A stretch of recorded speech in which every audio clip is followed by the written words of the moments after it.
hello, good morning, and welcome to the Celebration Space. My name is Kaylee Phelps, and today we are talking about setting expectations around your gathering. So I'm calling this a gathering mostly because I want it to be something that can apply not only to our upcoming holiday plans during the global health crisis. This is being recorded at the end of October 2020, but I also want to talk about other things. For example, if you're hosting a birthday party or a conference or a gala or any kind of business event or personal event. So I really wanted to outline this and not only address some concerns for the upcoming holidays. I'm not going to go through a lot of the restrictions or planning or different things that you can do for COVID-19.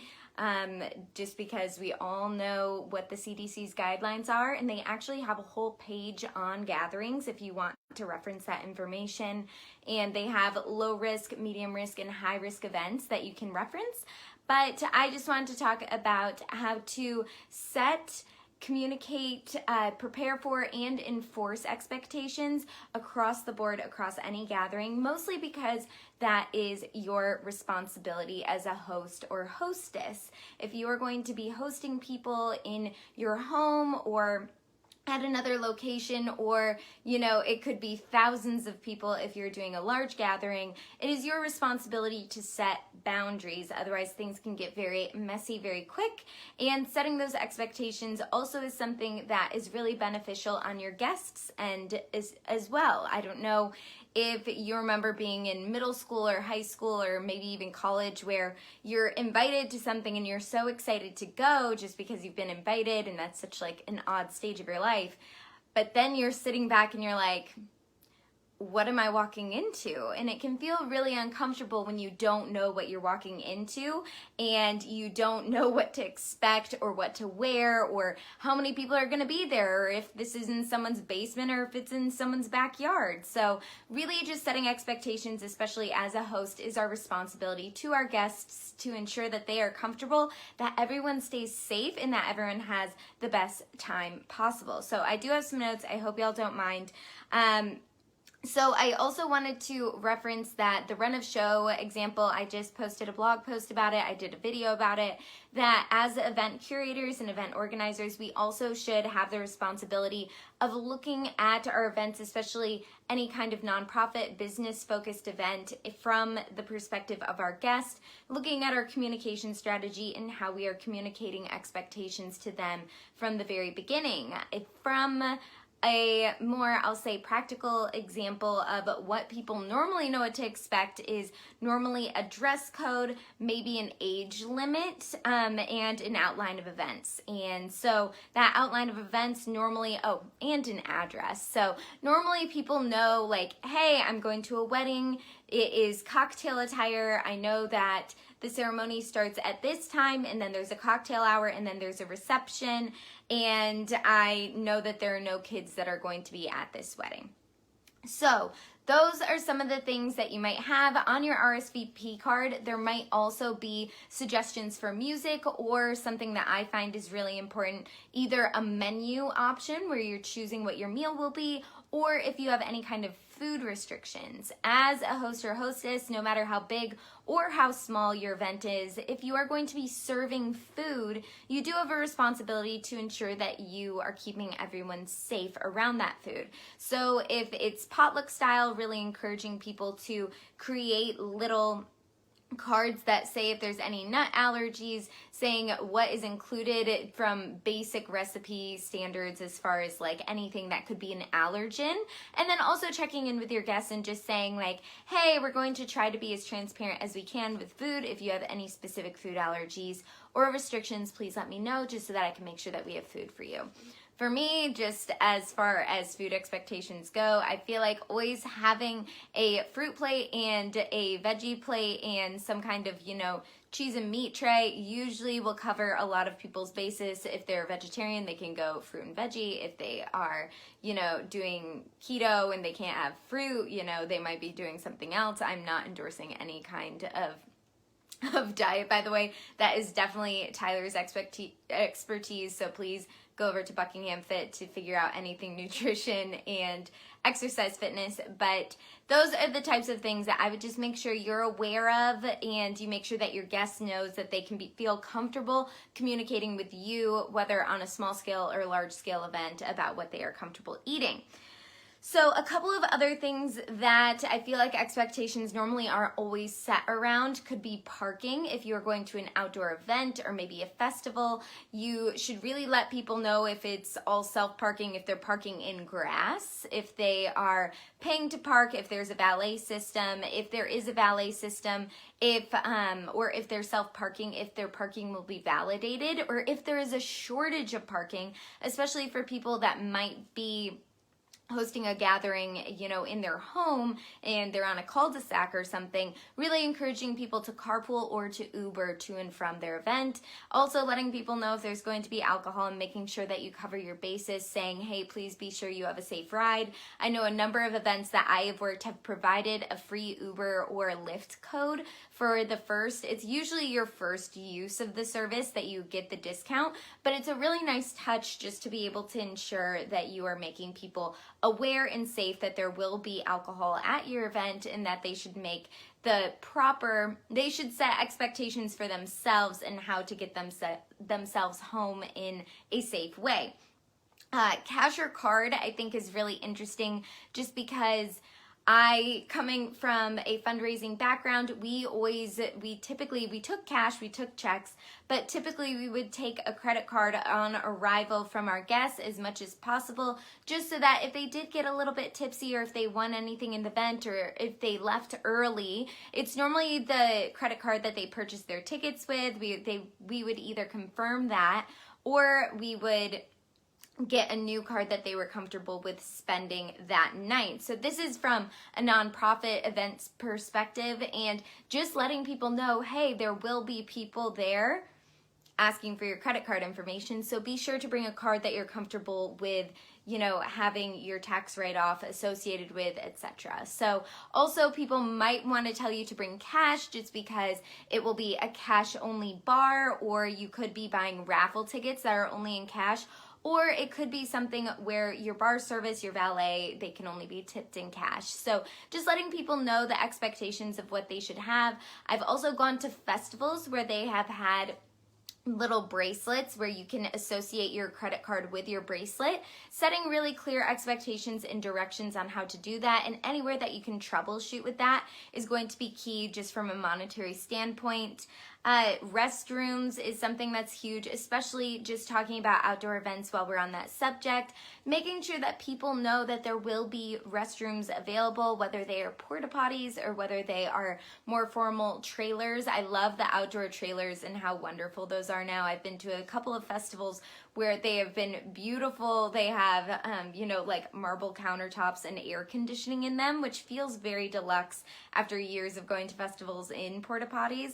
So also just making sure that people know that there will be hand sanitizer available, but they might want to bring their own, especially right now during COVID-19 and the global health pandemic, just letting people know what sanitary products will be available to them and what they might want to bring more of themselves. Handbags or different kinds of bags are also something that you might want to keep an eye on. A lot of festivals require bags to be a little bit smaller, and then they have a bag valet for any bags that are bigger, so that people can check them in and then check them out when they come out of event. I believe they do this at Mercedes-Benz Stadium and some other stadiums, but if you're hosting any kind of shopping event or something where you might want to restrict how big of bags people are bringing, or they need to purchase a bag or use a reusable bag, something like that is also something that you should really be setting expectations around.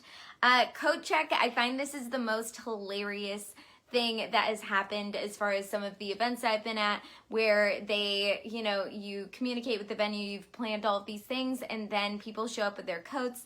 They want to go into the ballroom to set down their coats, their jackets, their purses, and it's a cocktail hour and everyone's walking around with their coat over their arm and holding a purse. So then there's a scramble to get a coat check set up, get someone there, and have a system put together to take care of people's items while they are during cocktail hour. And then also make sure that it's staffed enough that you don't have a huge line when you're coming out of the event. So that's something, if you're hosting an event during, whether it's in your home, if you're just going to throw a big pile of coats on your bed, or maybe you might have a designated area of your closet that you can pull out, or maybe you take all of the coats out of your coat closet and just have hangers available for other people.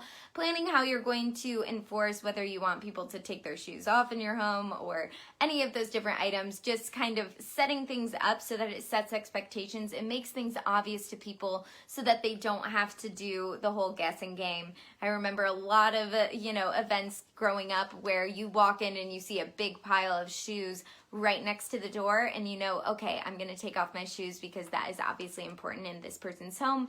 But if you're the first person showing up, maybe you don't have that expectation. So as the host or hostess, just making sure that you're clear about that. Relief from the elements. So as we are in this global health crisis, a lot of events are being pushed outdoors. So I've been to a couple music festivals where they did a really cool thing where they had relief from the elements in terms of like a gift shop, of course, but also they had city buses. I went to Lollapalooza a number of times, and they had city buses where they were just pumping air conditioning in because it was in August in the Chicago heat. Doesn't sound that hot compared to Atlanta, but I assure you it gets very warm. And so just having that relief from the elements was really key. Also, some other outdoor events I've had where they have, a lounge where people can go and get a beverage, and it's normally outside. Maybe the rest of your event is in a bigger tent so that they can go outside and get some relief maybe from the noise or having a separate area. If you are having an event outside during the fall weather, being clear whether or not you're going to have maybe a bonfire or maybe some heaters. I know a lot of restaurants are really amping up their heater game right now just to ensure that they are keeping their guests comfortable and also, preparing for the weather and the elements. So also just other things that always happen across the board. This isn't as important for more informal or personal events, but if you are running a bigger event and there are assigned tables or there are assigned name badges or you're presenting honors to certain people, making sure that people know, hey, our programs are being printed 2 weeks prior to the event. Any changes being made to our programs within 2 weeks of the event probably are not going to happen unless we create a sticker or something. But I always like to err on the side of, hey, this is a hard deadline. This is a hard line of whether or not you're going to be able to see those changes. We appreciate you letting us know if there are changes. Life happens, things are going to happen, but really at the end of the day, you need to set expectations with your guests that you're not going to be able to move heaven and earth for them, especially on a short timeline when you have a million other things that you're thinking about. So that's just being really clear, especially with your vendors, especially with anyone who's going to be receiving awards or that has a name badge or any of these things, any speakers, just making sure that you let them know, hey, this is when we go to print, this is what available space we have. Also, I have seen people at events that show up with an entire table of people for a nonprofit event that they never purchased beforehand. And this event in particular that I'm thinking of did not have walk-in tickets. So being really clear about walk-ins and what you will do if you have walk-ins, and making it clear that everyone should be purchasing before the event. But if you do have any walk-ins, being really clear with your staff, your team, your venue about whether or not you have space to add a table, how many meals you can kind of cover. Normally they make, I believe it's about 10 to 20% more food than you actually need, just in case people are really hungry or you do have anyone show up. And, just being really clear to your guests and other people in your staff about how you're going to handle that situation. So that brings me to how are you going to communicate with guests when changes happen. So a lot of people will maybe have an app for a bigger conference, and communications will go through the app and have a notification. You should also factor in if people don't have a smartphone, or maybe if they don't want to download an app just because they're afraid of security reasons. I can assure you every single app that I've worked on has been extremely secure, so that's not something that's typically an issue, but just in case you need to understand how you're going to get in communication with these people, and maybe you have a text thread, especially for personal events, that's sometimes sometimes the easiest way to do it, just have a text thread with the head of household for everyone that might be coming to a dinner, and just kind of communicate to that person, knowing that they will translate or, communicate to the rest of their group. Or you might need to create, if you're using an app or using an email system, letting people know, hey, download the app. That's where you're going to get all this information. If you're not able to download the app, please email this specific email. It shouldn't be your general work email. It should be something particular to your event, especially if it's a conference or gala or something bigger. And it should have multiple people that can have access to that email address, so that it can be monitored at almost all times, and different fires can be put out from that email address, and you know exactly how it's going to be handled because you've been talking to your team about these expectations and boundaries and how to handle them when they arise. So just to cover what we've kind of talked about, we've talked about setting clear boundaries and communicating them within your team, within your group, within your own household if you're hosting a party. Over communicating with your guests the best way that you can, whether that's through email, an app, through your physically printed invitations, and then also backup systems of how you're going to communicate any changes that arise. Over preparing, really looking at a 360 view of what your guest experience is going to look like, and making sure that they have the knowledge that is power to walk into your event feeling comfortable, whether it is small scale or large scale, and know what they should be bringing, how they should be dressed, anyone that shouldn't be coming, anyone that should be coming, etc., etc. And then fourth, always having a plan B and making sure that your team knows how to communicate and how to handle any of these issues, whether it is someone changing or not being able to arrive at your event that was a speaker last minute, or anyone buying a table on site, or, someone that brings a nut dish when there are 5 people at your, little gathering that are allergic to nuts. So figuring out how you're going to handle that. And also, this is one of the things that is most difficult, is how you're going to enforce it. So if people are going to break the rules, you need to determine who is going to be the muscle. So if it's a wedding, I would highly recommend, let's say it's a wedding, you said there are no children at your wedding, and someone brings their kids, maybe preparing by having someone on standby, paying them a retainer to maybe watch kids at the hotel or something, and having your wedding planner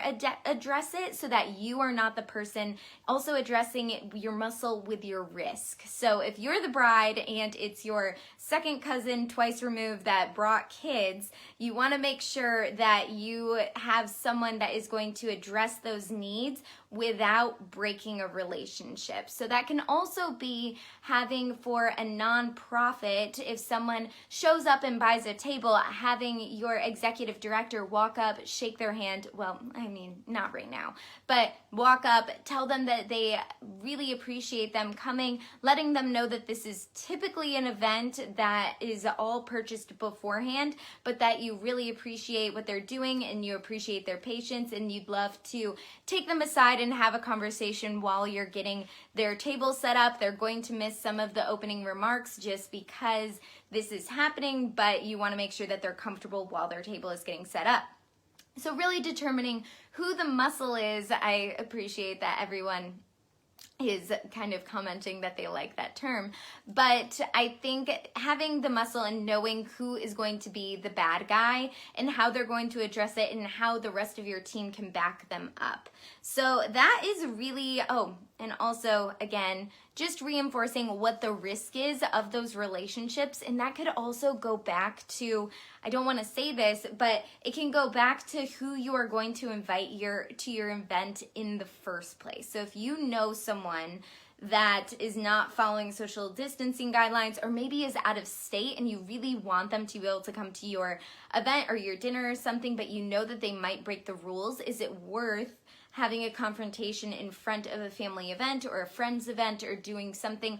Or is it more worth, hey, like, I'm going to host this event and it's going to be really small and intimate, and everyone who agreed to come to this event said that they're not going to see people 14 days or travel before coming. Setting really clear boundaries for yourself, what you're going to tell people, hey, we're not having kids at the event because There's going to be an open bar. There's going to be a few of them. We want to make sure that anyone under the age of 21 isn't there, just because we want it for the safety of not only our adult drinkers who might be, you know, getting down on the dance floor and aren't as aware of any children that are on the floor, but also just making sure that the adults can have the best time and that the children are safe, rather than having them mix and mingle if you might have more of a party environment. So those are a few examples. I hope that they really helped. I'm glad that this helped. I might need to come up with a checklist of setting expectations. I like that idea, Lisa. And if you have any other ideas or areas where you think expectations, boundaries should be set, ways to prepare for it, or any anomaly that has happened at your event where you're like, oh my gosh, I didn't even think of that, and then it happened, and now I think of it every time, please let me know. Please comment below. I would love to hear from you. And until next time, enjoy celebrating today.